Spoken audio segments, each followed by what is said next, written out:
Hello and আসসালামু আলাইকুম everyone. অনেক অনেক দিন পর একটা ভিডিও শেয়ার করছি। মাঝখানে তো একদমই পেজে ইনঅ্যাক্টিভ হয়ে গিয়েছিলাম, কোনো ভিডিও কোনো পোস্ট কিছুই শেয়ার করিনি। যাই হোক, এখন আবার ব্যাক করলাম। তো কী অবস্থা, সবাই কেমন আছেন? বাসার কাছেই মেলা বসেছে। টিকটকে ভিডিও স্ক্রল করতে করতে দেখলাম আমাদের বাড়ির একদম কাছেই হাজারীবাগ পার্কে অনেক সুন্দর একটা মেলা বসেছে। ভিডিও দেখে তারপর ইনস্ট্যান্ট ডিসিশন নিলাম যে একটু ঘুরেই আসি। আর আজকের ওয়েদারটাও তো সবাই জানেন কতটা সুন্দর ছিল। ইদানিং বৃষ্টির জন্য ওয়েদার অনেক অনেক ভালো থাকে, তাই এরকম পাবলিক প্লেসে বা একটু গ্যাঞ্জামের মধ্যে গেলেও ওই রকম ভোগান্তি হয় না। তো মেলায় চলে আসছি, অ্যান্ড আসার পর দেখলাম এখানে A to Z একটা সংসারে যা যা লাগে সব কিছু একসাথে নিয়ে ওনারা বসছে। মানে এটার সামনে দাঁড়ালে যে কারো কোনো না কোনো কিছুর কথা মনে পড়বেই।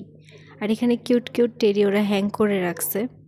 যদিও আমার পুতুল একদম পছন্দ না, আমি বিলিভ করি যে এগুলাতে একটা নেগেটিভ এনার্জি থাকে এর জন্য। যাই হোক, এটা আমার একান্ত পার্সোনাল মতামত। আপনারা কি বলেন, বা আপনারা বাসায় টেডি রাখতে কি স্বাচ্ছন্দ্য বোধ করেন কিনা জানাবেন। আর সব কিছুর মধ্যেই আমার চোখ পড়ে এই বক্সটার দিকে। এটা অনলাইনে যদিও অনেক বেশি ভাইরাল এখন বর্তমানে। তো এখানে আমি দুইটা বক্স দেখলাম, একটাতে 10,000 টাকা পর্যন্ত জমানো পসিবল, আর আরেকটা ছিল আই গেস 50,000 টাকা। তো আমি দেখে ভাবতেছিলাম যে কোনটা নিব কি না, কারণ এভাবে তো আমাদের টাকা পয়সা একদম জমানো হয় না।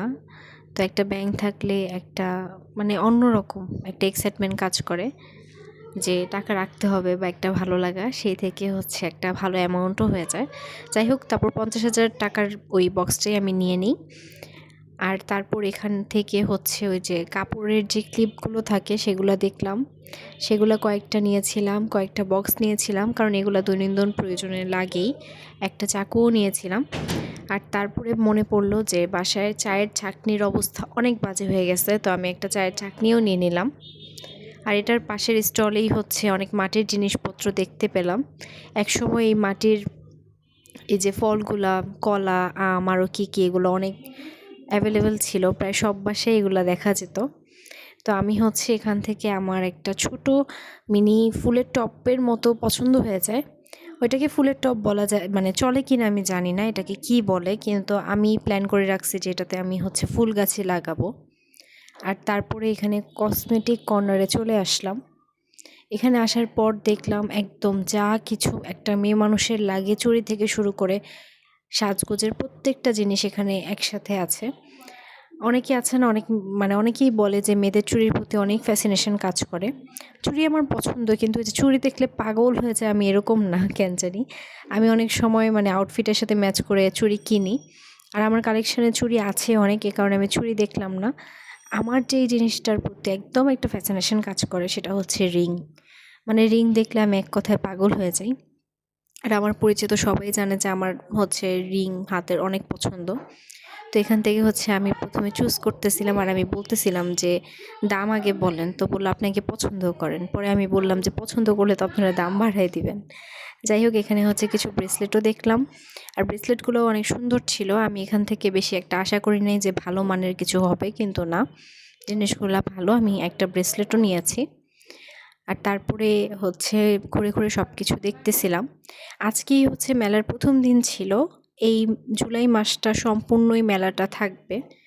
তো আমি যদি আরও 2 দিন পর যেতাম তাহলে হয়তো বা আরও অনেক রাইডগুলো বা আরও অনেক স্টল যেগুলো দেখলাম নতুনভাবে বসাবে পাওয়া যেত।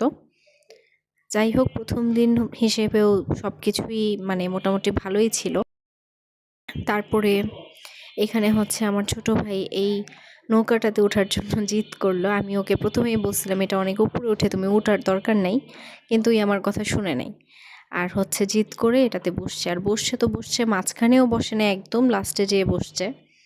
আর এটাতে কি আর বলবো, ওর এক্সপিরিয়েন্স থেকে ও আর কোনো রাইডে উঠতেই চায় নেই। পরে যদি মাঝখানে বসতো তাহলে এতটা ভয় পেত না। আর এখান থেকে আমি ওই গুড়ের নিমকি আর জিলাপি নিয়ে নিয়েছিলাম, আর বাসায় ব্যাক করার আগে একটু ফুচকা খেয়ে নেই। So that was it for today's video. দেখা হবে আবার নতুন কোনো একটা ভিডিওতে। Till then, good by.